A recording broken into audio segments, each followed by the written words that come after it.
Oi turma, tudo bem? Vocês já se perguntaram por que quando você trabalha com cores aqui no software, no Photoshop tem esse código estranho aqui? Conforme você vai escolhendo alguma cor, esse código aqui ele vai variando? E por que quando você pega uma cor pura, o máximo que ela chega é 255? Por exemplo, vermelho puro, 255 de vermelho, porque só tem vermelho, nada de verde, nada de azul, né? Porque é o vermelho puro. Se fosse o verde puro, eu colocaria 0 de vermelho, 255 de verde e assim por diante. Mas por que esse número só chega a 255? O que são essas letras e números aqui? Primeiramente, a gente tem que entender que os monitores eles funcionam no padrão RGB. Porque você tem LEDs, você tem lâmpadazinhas dentro do monitor, vermelhas, verdes e azuis, que elas combinadas, conforme elas acendem juntas, elas formam todas as outras cores que a gente enxerga. Então o vermelho com verde forma o amarelo, o vermelho com azul, o magenta, o verde com azul, o ciano, as três, o branco, e conforme você acende elas em intensidades diferentes, forma as outras cores. As cores secundárias do modo aditivo são as primárias do modo subtrativo de cor da impressão CMYK, né? E as secundárias do CMYK são as primárias do RGB. Já fiz vídeos falando sobre isso, depois eu posso até fazer outros detalhando, né? A colorimetria, enfim, bem interessante. Só que por que os monitores funcionam assim? Porque nossos olhos, eles também funcionam em RGB, né? A gente tem os cones, que são células fotorreceptoras de cor, que elas captam as intensidades de verde, vermelho e azul, né? As frequências de onda. Então, o monitor é calibrado para o nosso olho, né? Então, você consegue acender as duas luzes para formar o amarelo, para formar esses modos. Só que na tinta é ao contrário. Por quê? Porque se você tiver o verde na tinta, como que você vai desmembrar ele para formar o amarelo? Na tinta não dá. Então, por isso que na tinta, as cores primárias do modo aditivo são as secundárias do RGB, porque você junta as cores da impressão para poder, por exemplo, formar o verde. Se o verde fosse uma cor primária na tinta, você não ia conseguir gerar o amarelo a partir dele, porque o verde já é a combinação do amarelo com o ciano. Sendo que a impressão, a soma das tintas dá o preto, porque é um modo subtrativo. Quando você olha um papel, ele está subtraindo luz. Ele está absorvendo algumas frequências e refletindo outras. O preto absorve tudo, então preto é ausência de luz, por isso que ele é preto, né? O branco já são as luzes acesas. Então, primeiro, RGB para meios aditivos, onde adiciona luz monitores, né? E o CMYK para meios subtrativos, que vão absorvendo. Por isso que preto é quente, roupa preta. Ela absorve toda a luz, né? Ou seja, energia que gera calor. E o branco já na roupa reflete tudo, né? Aqui a gente está falando de lâmpadas acesas, aqui de cores absorvendo luz. É diferente. Beleza. Visto isso, quando você tem um hexadecimal, né? 6. Você tem 6 elementos aqui, ó.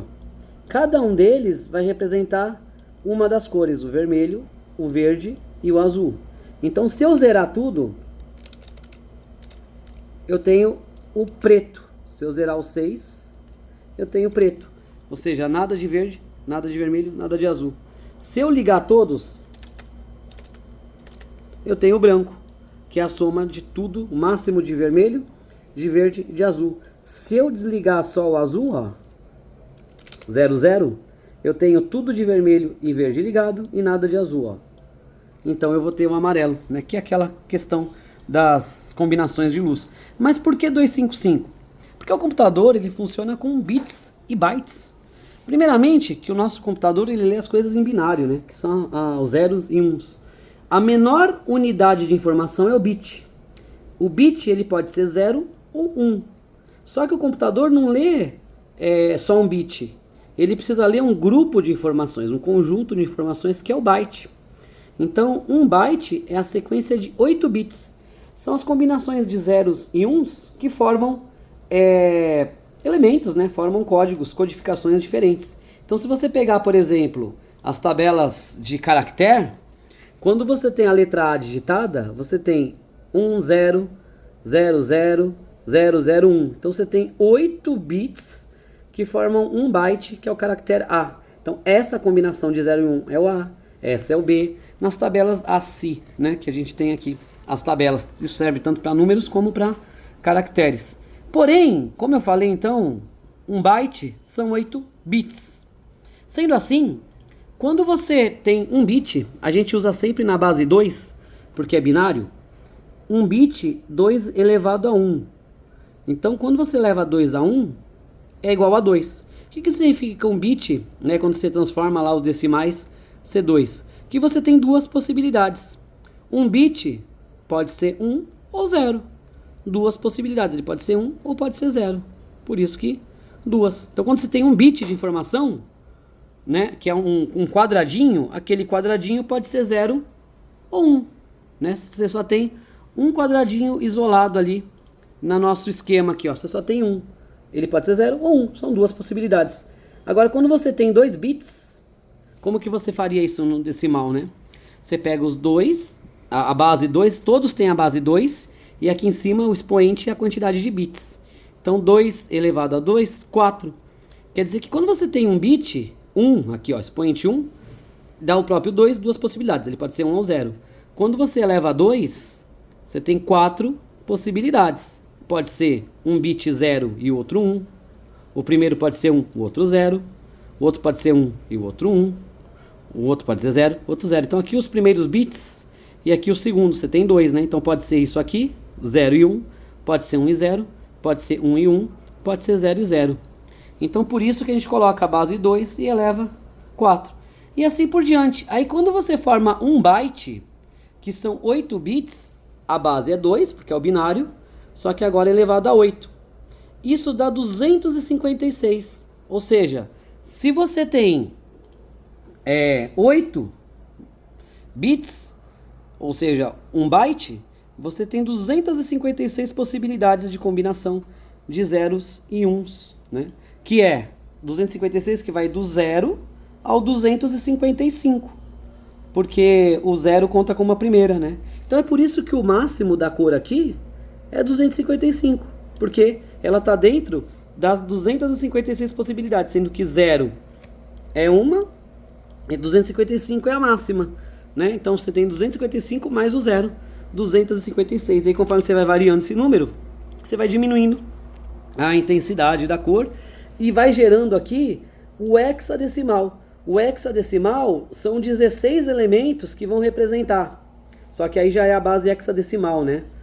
Então, como você tem 16 elementos, né, a base lá o 16, você tem do 0 ao 9. Então 0, 1, 2, 3, 4, 5, 6, 7, 8, 9. Então são 10 números, do 0 ao 9. E os outros 6? Aí são as letras. Eles colocam A, B, C, D, E, F.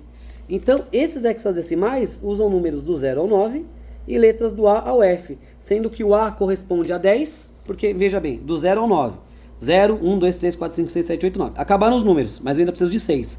Então A. O que vem depois do 9? A. Então ele é o 10. O que vem depois do A? O B. Então ele é o 11. O C é o 12, né? O D é o 13 e assim por diante. O E, 14. O F, 15.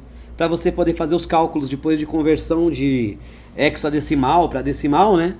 Então você considera que quando você vai fazer a conversão de hexadecimal para decimal, o A corresponde a 10, o B é 11, o C é 12, o D é 13, o E 14, o F 15. Por quê? Porque ele vai na sequência 0, 1, 2, 3, 4, 5, 6, 7, 8, 9, né? Então 0, 1, 2, 3, 4, 5, 6, 7, 8, 9.